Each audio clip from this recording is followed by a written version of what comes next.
নমস্কাৰ আপোনালোক সকলোকে পুনৰবাৰ স্বাগতম নস্মাই মছজিদ বন্ধুসকল পলকতা সমাগতি সন্ধিয়াৰ 7টা গুৰুত্বপূৰ্ণ খবৰ প্ৰথমটো খবৰ বিদেশী ন্যায়াধিকৰণ অধিনিয়ম 1964 লৈ গুৱাহাটী হাইকোৰ্টত শুনানি এই সন্দৰ্ভত কেন্দ্ৰীয় চৰকাৰলৈ জাননী জাৰি গুৱাহাটী উচ্চ ন্যায়ালয়ৰ মুখ্য ন্যায়াধীশৰ বিদেশী ন্যায়াধিকৰণ অধিনিয়ম 1964 লৈ গুৱাহাটী হাইকোৰ্টত শুনানি এই সন্দৰ্ভত কেন্দ্ৰীয় চৰকাৰলৈ জাননী জাৰি গুৱাহাটী উচ্চ ন্যায়ালয়ৰ মুখ্য ন্যায়াধীশৰ 3 ডিচেম্বৰ 2025 ভিতৰত শপতনামা দাখিলৰ নিৰ্দেশ কেন্দ্ৰীয় চৰকাৰক এই অধিনিয়ম খাৰিজৰ বাবে দাখিল হৈছিল ৰাজহুৱা স্বাৰ্থজড়িত আবেদন এই অধিনিয়মখন বিদেশী বিতৰণত হেঙাৰ হৈ থিয় দিয়াৰ অভিযোগ উত্থাপন হৈছিল আৰু এই সন্দৰ্ভত ন্যায়ালয়ত আবেদন জনাইছিল AJYCPৰ প্ৰাক্তন উপসভাপতি পলাশ ৰঞ্জন বৰুৱাই 15 ছেপ্টেম্বৰত উচ্চ ন্যায়ালয়ত পঞ্জীয়ন হৈছিল এই আবেদনখন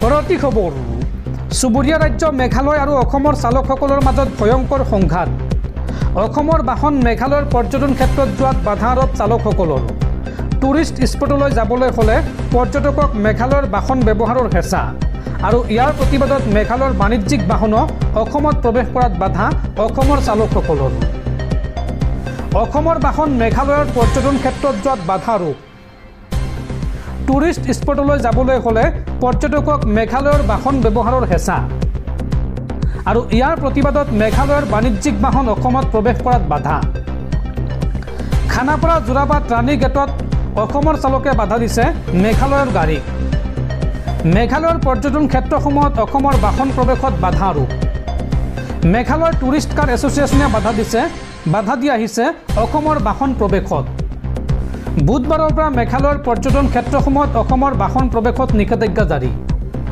টুৰিষ্ট স্পটলৈ যাবলৈ হ'লে পৰ্যটকে ব্যৱহাৰ কৰিব লাগিব মেঘালয়ৰ বাহন শ্বিলঙত ৰাখিবলৈ বাধ্য কৰোৱা হৈছে অসমৰ পৰা যোৱা গাড়ীসমূহ আৰু এই কাৰ্যৰ বিৰোধিতাৰে খানাপাৰাত অসমৰ চালকসকলৰ প্ৰতিবাদ দুখন ৰাজ্যৰ চালকসকলৰ সংঘাতত এতিয়া হাহাকাৰ অৱস্থা পৰ্যটকসকলৰ পৰৱৰ্তী খবৰ এইবাৰ নতুন প্ৰমাণ লৈ ভোট চুৰিৰ বিৰুদ্ধে সৰব হৈ পৰিছে কংগ্ৰেছ নেতা ৰাহুল গান্ধী পৰিকল্পনা অনুযায়ী নিৰ্দিষ্ট ভোট কেন্দ্ৰত ভোটাৰৰ নাম কৰ্তন কৰাৰ অভিযোগ লগতে কোনো ভোট কেন্দ্ৰত অবৈধভাৱে ভোটাৰৰ নাম অন্তৰ্ভুক্তিৰ অভিযোগ উত্থাপন কৰিছে কংগ্ৰেছ নেতা ৰাহুল গান্ধীয়ে নতুন প্ৰমাণ লৈ এইবাৰ ভোট চুৰিৰ বিৰুদ্ধে পুনৰ সৰব কংগ্ৰেছ নেতা ৰাহুল গান্ধী ভোট চুৰিৰ বিৰুদ্ধে দিল্লীত সংবাদমেল সম্বোধন কংগ্ৰেছ নেতাজনৰ দেশৰ মুখ্য নিৰ্বাচনী আয়ুক্তৰ বিৰুদ্ধে অভিযোগ লোকসভাৰ বিৰোধী দলপতিজনৰ এটা কেন্দ্ৰতে 6000 ভোট চুৰি কৰা বুলি অভিযোগ ৰাহুল গান্ধীৰ আৰু পৰিকল্পনা অনুযায়ী নিৰ্দিষ্ট ভোট কেন্দ্ৰত ভোটাৰৰ নাম বাদ দিয়াৰ অভিযোগ কোনো ভোট কেন্দ্ৰত অবৈধভাৱে ভোটাৰৰ নাম অন্তৰ্ভুক্তিৰ অভিযোগ কৰ্ণাটকৰ আলন্দা বিধানসভা সমষ্টিৰ এটা ভোট কেন্দ্ৰৰ উদাহৰণ দিলে ৰাহুল গান্ধীয়ে এই ভোট কেন্দ্ৰটোত 6018 গৰাকী ভোটাৰৰ নাম কৰ্তনৰ অভিযোগ সংবাদমেলত উত্থাপন কৰে ৰাহুল গান্ধীয়ে ভোট কেন্দ্ৰটোৰ এজন বিষয়াই নিজৰ খুৰাকৰ নাম কৰ্তন কৰা বিষয়টো লক্ষ্য কৰিছিল কংগ্ৰেছে আৰু কংগ্ৰেছ যি ভোট কেন্দ্ৰত শক্তিশালী তাতেই পৰিকল্পনা অনুযায়ী কৰা হৈছে ভোট কৰ্তন দেশৰ মুখ্য নিৰ্বাচনী আয়ুক্তই ভোট চুৰি কৰাসকলক সুৰক্ষা দিছে 18 বাৰ চিঠি দিয়াৰ পিছতো কিয় CIDৰ চিঠিৰ উত্তৰ দিয়া নাই জ্ঞানেশ কুমাৰে নিৰ্বাচন আয়োগ আৰু বিজেপিক পুনৰ হাইড্ৰজেন বোমাৰ ভাবুকি কংগ্ৰেছ নেতা ৰাহুল গান্ধীৰ দৰ্শকসকলৰ বহুতো গুৰুত্বপূৰ্ণ খবৰ আছে তাৰ আগতে আপোনাক জনাও যে যদি আপুনি এতিয়ালৈকে এইটো ভিডিঅ'ত লাইক কৰা নাই তেন্তে এতিয়াই ভিডিঅ'টোত লাইক কৰি দিয়ক আৰু এনেকুৱা ধৰণৰ ভিডিঅ'সমূহ নিতৌ চাবলৈ চেনেলটো ছাবস্ক্ৰাইব কৰি কাষত থকা বেল আইকনটো প্ৰেছ কৰি ৰাখক পৰৱৰ্তী খবৰ ৰাজ্যত পুনৰ আটক ৰোহিংগীয়া এইবাৰ কাছাৰত শিশু মহিলাসহ 10 গৰাকী বাংলাদেশমুখী ৰোহিংগীয়াক আটক কিছু বছৰ পূৰ্বে ভাৰতত প্ৰৱেশ কৰি হায়দৰাবাদত কাম কৰি আছিল এই ৰোহিংগীয়া কেইজনে অবৈধ অনুপ্ৰৱেশকাৰীৰ বিৰুদ্ধে চলা অভিযানত আতংকিত হৈ শিলচৰ হৈ পলায়নৰ চেষ্টা কৰাৰ সময়তে আটক কৰা হয় এই ৰোহিংগীয়া কেইজনক পৰৱৰ্তী খবৰ হাগ্ৰামা জিকিলেও মোৰ লগত প্ৰমোদ বড়ো জিকিলেও মোৰ লগত ইয়াত ৰাইজৰ লাভ নহয় মোৰ লাভ হ'ব মই মুখ্যমন্ত্ৰী হৈ থাকিম কিন্তু বিটিআৰ বাকীৰহে লাভ নহ'ব BTC নিৰ্বাচনক লৈ এই মন্তব্য ৰাজ্যৰ মুখ্যমন্ত্ৰী হিমন্ত বিশ্ব শৰ্মাৰ পৰৱৰ্তী খবৰ অসম বিজেপিয়ে প্ৰচাৰ কৰা এটা এআই ভিডিঅ'ত মুছলমানক লক্ষ্য কৰি লোৱা হৈছে আৰু এই ভিডিঅ'টোক লৈ এইবাৰ ডাঙৰ খাই উঠিছে AIMIMৰ নেতা তথা সাংসদ আছাদুদ্দিন ওৱেইচি। আছাদুদ্দিন ওৱেইচিৰ মন্তব্য এয়া বিজেপিৰ ঘৃণনীয় হিন্দুত্ববাদী মতাদৰ্শ। অসম বিজেপিৰ বিৰুদ্ধে এইবাৰ সৰব হৈ পৰিছে সাংসদ তথা AIMIMৰ নেতা আছাদুদ্দিন ওৱেইচি। অসম বিজেপিয়ে প্ৰচাৰ কৰা এটা এআই ভিডিঅ'ত মুছলমানক লক্ষ্য কৰি লোৱা হৈছে বা লক্ষ্য কৰি লোৱাৰ অভিযোগ উত্থাপন হৈছে আৰু এই ভিডিঅ'টো প্ৰচাৰৰ পিছতে দেশজুৰি বিতৰ্কৰ সৃষ্টি হৈছে। ভিডিঅ'টোত দেখুওৱা হৈছিল বিজেপি নাথাকিলে কি হ'ব অসমৰ পৰিস্থিতি। ভিডিঅ'টোক লৈ এইবাৰ জাঙুৰ খাই উঠিছে AIMIMৰ নেতা তথা সাংসদ আছাদুদ্দিন ওৱেইচি।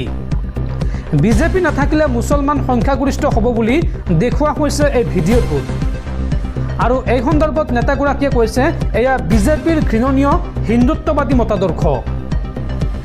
তেওঁলোকৰ সপোন হৈছে মুছলমান মুক্ত ভাৰত। উল্লেখযোগ্য যে পাটনা উচ্চ ন্যায়ালয়ে কংগ্ৰেছক নৰেন্দ্ৰ মোদী আৰু মাতৃৰ এআই ভিডিঅ' আঁতৰোৱাৰ নিৰ্দেশ দিছে আৰু এই সন্দৰ্ভত অসম বিজেপিৰ ক্ষেত্ৰতো দৃষ্টান্তমূলক ব্যৱস্থা লোৱা উচিত এই মন্তব্য কৰিছে আছাদুদ্দিন ওৱেইচি আৰু এইদৰে অসম বিজেপিৰ বিৰুদ্ধে সৰব হৈ পৰিছে আছাদুদ্দিন ওৱেইচি।